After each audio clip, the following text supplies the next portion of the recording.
Mother convinced my boyfriend to marry my sister. She looked him straight in the eyes and said, "She's stronger and better for you," as if I were the weakest link in my own life. When I found out something inside me broke so cleanly, it felt like silence. So, I left Boston, my family, the ruins of who I used to be, and I built a life from nothing. Years later, at the grand party I hosted in Seattle, my family walked through my doors smiling. But when they saw my husband, their faces turned pale, and the story truly began. I grew up in a house that looked perfect from the street: white pillars, trimmed hedges, windows that glowed warm at night. But inside, everything felt staged, like we were performing a version of family life that only existed for the neighbors. My mother, Linda, curated that illusion the way some people curated museum exhibits. Scarlett, my older sister, was the centerpiece. I was the quiet shadow in the corner.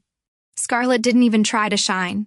She just existed, and everyone else made room for her. Teachers adored her. Relatives complimented her. My mother practically revolved her life around her. "She just has presence," she'd say, brushing Scarlett's hair with this proud theatrical smile. Then she'd glance at me, hair pulled back, wearing jeans, usually holding a book, and the smile would fade. "Willow's smart," my dad would offer weakly. Linda would sigh. "Yes, but people don't remember smart. I used to pretend her words didn't stick." They did. Every single one. I found refuge in screens and lines of code. Programming made sense. It didn't play favorites. If you made a mistake, the system told you. If you fixed it, it worked. At home, nothing worked no matter how hard I tried. Then came Ethan. I met him in a student workspace during my junior year. He laughed easily, talked softly, and listened like what I said mattered. For a girl who grew up learning to take up as little emotional space as possible, it felt like sunlight after years of winter. He appreciated things my family never noticed: how I organized my notes, how I thought through problems, how I moved quietly but with purpose. When I introduced him to my family, my father shook his hand warmly. Scarlett smiled politely. My mother's eyes, though, flickered with an interest I didn't understand at the time. Not in Ethan as a person, no. In what Ethan represented: ambition, potential, a future that could be shaped. "It's nice to have someone steady," Linda said later, stirring her tea. "Maybe he'll bring you out of that tech cave you live in." It sounded like a compliment. It wasn't. I ignored the shift at first. I ignored the way Scarlett dressed up a little more when Ethan visited. I ignored Linda pulling him aside to ask about his goals, his plans, his vision. I even ignored the first time Ethan mentioned my sister in a tone that felt warmer than necessary, because for once, I wanted a chapter of my life to go right. But deep down, something in me already knew this family never let anything of mine stay mine for long. I didn't realize when things truly began to shift. Maybe it was the day Ethan started showing up late to our study sessions with vague excuses. Maybe it was when he began checking his phone more than flipping it over whenever I walked into the room. Or maybe it was the morning he mentioned my mother's cooking, like he'd been eating at our house more often than I knew. "Your mom makes incredible lemon chicken," he said casually. I froze. "You saw my parents this week?" He blinked slowly, as if searching his memory. "Oh yeah. Your mom invited me over just to talk. Just to talk." My mom had barely asked me about my classes in months, but she had time to chat with my boyfriend. The first ember of dread lit in my stomach. It grew when I found a receipt in his car gas from a station in Boston. He told me he'd been in New York that day. I held the receipt between my fingers, the paper warm from the sun, and every instinct in me screamed that something was wrong. When I asked him about it, later he smiled stiffly. "Your mom needed help with something. She said you were busy. I didn't think it was a big deal." Busy. That was her favorite word to justify pushing me aside. "She said Scarlett's been struggling," he added gently. "She could use support. Support." He said it was softness, like Scarlett was fragile glass and I was a hammer. One weekend, I decided to drive home unannounced. I told Ethan I was staying in my dorm to finish a project. I needed clarity. I needed truth. I walked into my parents' house at 10 p.m. The living room lights were on. Voices carried soft, familiar, intimate. I stopped in the hallway. Scarlett's laugh, Ethan's voice. My mother's low, pleased hum. I leaned against the wall and peeked around the corner. There they were, Scarlett sitting close enough for her knee to touch his. My mother perched in her armchair like a queen presiding over a coronation. Ethan sat between them, his face confused, conflicted, already half convinced of something he didn't know he'd agreed to. "She's stronger and better for you," my mother said, her voice honeyed. "Willow is distracted. She chooses her work over people. Scarlet understands connection." Scarlet lowered her lashes, performing innocence. "I just want you to be happy, Ethan."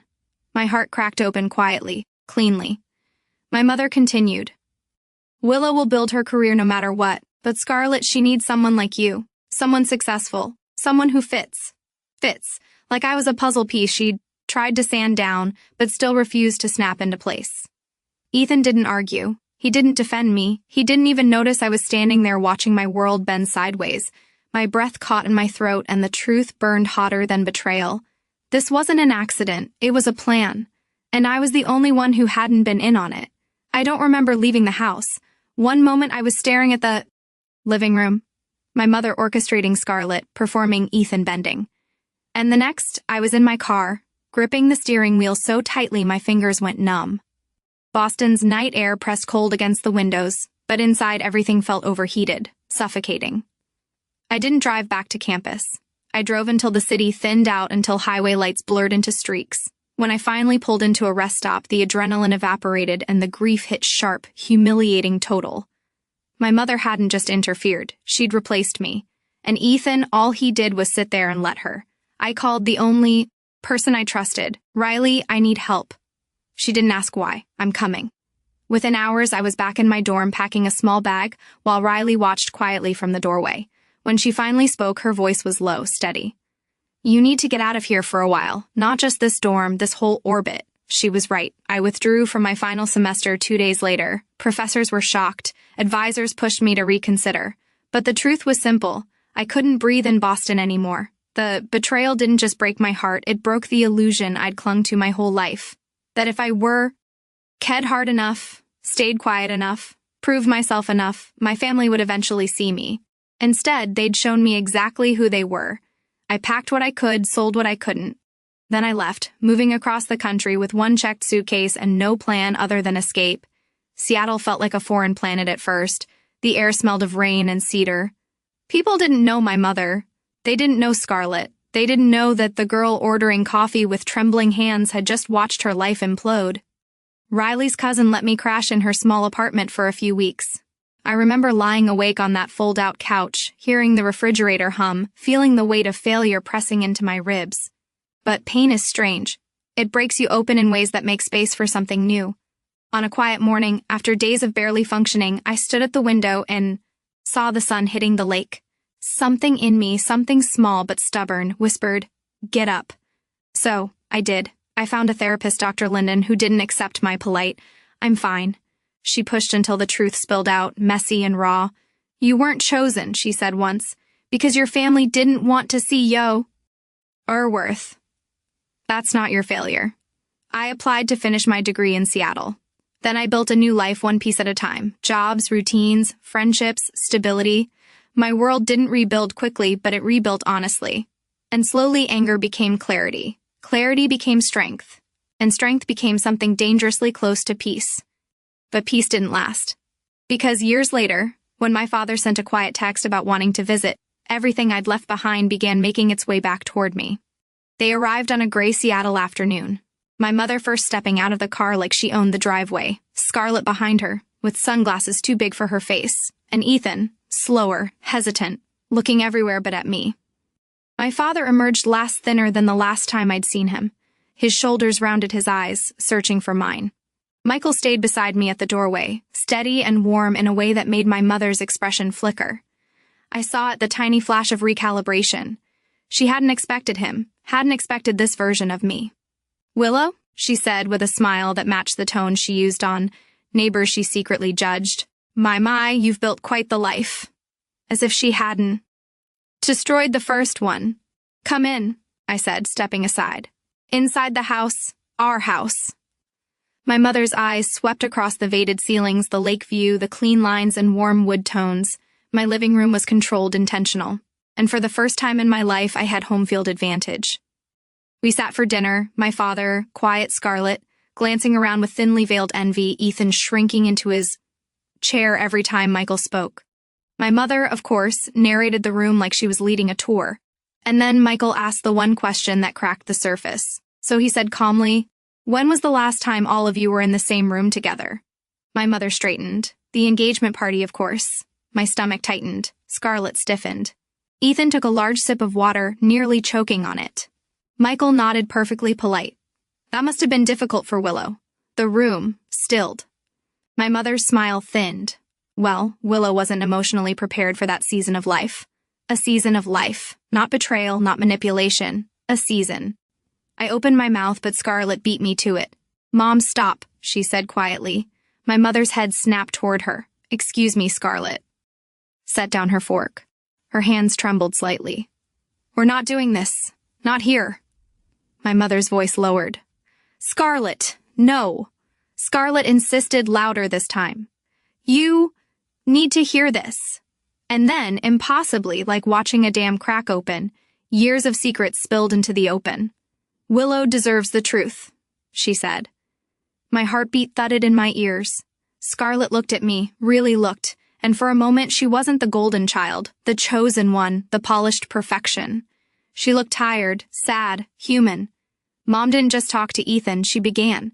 She called him repeatedly, told him you were distracted, too ambitious, that you weren't serious about your future with him. My stomach dropped. She also told him you were talking to someone else at school, Scarlett whispered, that you were planning to leave him. My voice cracked. "I know," she said quickly. "I know you didn't." Ethan's face went red. "Scarlett," she held up a hand. "I'm not finished." My mother's jaw clenched. "Scarlett Hart, you will stop this right now." "No," Linda Michael said evenly. "She won't." The icy silence that followed was unlike anything I had ever seen my mother confronted with. She turned her fury on Michael, but he didn't fell. Inch. Not once. Scarlett pressed on. "Mom even drafted messages on your old device," she confessed. "She had me send them so they look like they came from you." I stared at her. "You sent them." Tears filled her eyes. I was stupid. I believed her when she said you'd be fine. That you didn't need him. That I needed him more. Michael reached for my hand under the table. His grip was grounding real. "And Ethan?" I asked harshly. He finally looked up. His eyes were glassy, ashamed. "I was wrong," he said. "I trusted the wrong people. I should have talked to you. I should have fought for us. Instead, I let your mother decide what our future was." My father, silent until now, set his glass down with a trembling hand. "Linda," he whispered, "is this true?" My mother exhaled sharply. "I protected my daughters. I did what any mother would do." "No," I said quietly. "You did what served your image, what made Scarlett look better, what kept me small." Her lips parted, but nothing came out. Scarlett wiped her cheeks. "I'm sorry, Willow. I really am. And it's not just that." Ethan lowered his eyes again. My mother's face went rigid. Scarlett continued. "Mom told Ethan his career would be stronger with someone. More polished, more useful for networking. Useful networking like I was a resume and she was editing me out." My father looked gutted. "Linda, how could you?" But before she could answer, Michael pushed his chair back slightly, leaning forward, with a calmness that somehow made him more formidable. "What you did," he said to Linda, "was abuse, emotional manipulation. You didn't just sabotage her relationship, you sabotaged her future, because it didn't fit your narrative." My mother's voice trembled with indignation. "I won't be lectured in my daughter's home." "No," I said softly. "You won't. You'll listen." The room felt electric. I looked at all of them. My parents, my sister, my ex. People who had once been the center of my life. People who dismantled it piece by piece. "You cost me years," I said. "You cost me stability, my final semester, my confidence. You told me I wasn't worth choosing, but I built myself back without you." My mother scoffed, but it was weak, defensive. "You left us," she said. "No," I replied. "You pushed me out." The room stayed frozen until my father spoke, voice raw. "Willow, I am so sorry. I knew things were wrong. I didn't stop it. That's my failure, not yours." For the first time in decades, he looked directly at my mother. "This ends," he said softly but firmly. Today, Linda's expression faltered, shocked that the man who always stayed silent had finally taken a side. Michael stood, then walking to my side. His presence alone was a declaration. When they saw my husband, their faces turned pale, I said, looking at each of them. "This is why. Not because of who he is, but because he represents the life I built without you. One you couldn't control." Scarlett let out a quiet sob. Ethan stared at the floor. My mother grabbed her purse. We're leaving, but my father didn't move. I'm staying, he said. Willow and we have things to mend. My mother stared at him, stunned. Then she walked out. Scarlett followed slowly, but before she left, she turned back to me. I'm done letting her control me, she whispered. I want to make things right if you'll let me. Ethan approached last. I'm sorry, he said quietly, and I'll spend years being sorry, but I'm glad you found someone who sees you. Then he, too, walked out. The door closed. Silence. Michael squeezed my hand. You okay? And for the first time in years, I was. In the days after that confrontation, the house felt strangely quiet, like years of noise had finally drained out. My father stayed with us for the rest of the week. We took slow walks by the lake, sat on the balcony in the evenings, and talked in a way we never had before. No pretending, no tiptoeing around my mother's moods, just honesty, fragile but real. One morning, while the light hit the water in soft gold, he said, I spent so long trying not to make waves that I forgot how to protect the people who needed me most. His voice carried regret, not shame. I can't change the past, Willow, but I want to spend whatever time I have left being your dad. I reached for his hand. That's all I ever wanted. We stayed connected after he returned to Boston. Weekly calls, hospital updates, quiet conversations that felt like repairing old bridges. When he passed months later, I flew back for the funeral. Scarlett stood beside me. She'd left Ethan, moved into a small apartment, and found a job on her own. Nothing glamorous, but entirely hers. For the first time, she looked like someone choosing her life instead of performing it. Thanks for giving me another chance, she whispered. We're all rewriting old stories, I told her. You get to write. Yours too. My mother remained distant, polite in a brittle way, reduced to the perimeter of my life, where she could no longer wound me. And that boundary alone felt like victory. Back in Seattle, with Michael's hand in mine and a life built from my own strength, I understood something simple and profound. I didn't win because they lost. I won because I healed. When I look back now, I don't think about the betrayal. I think about the rebuilding.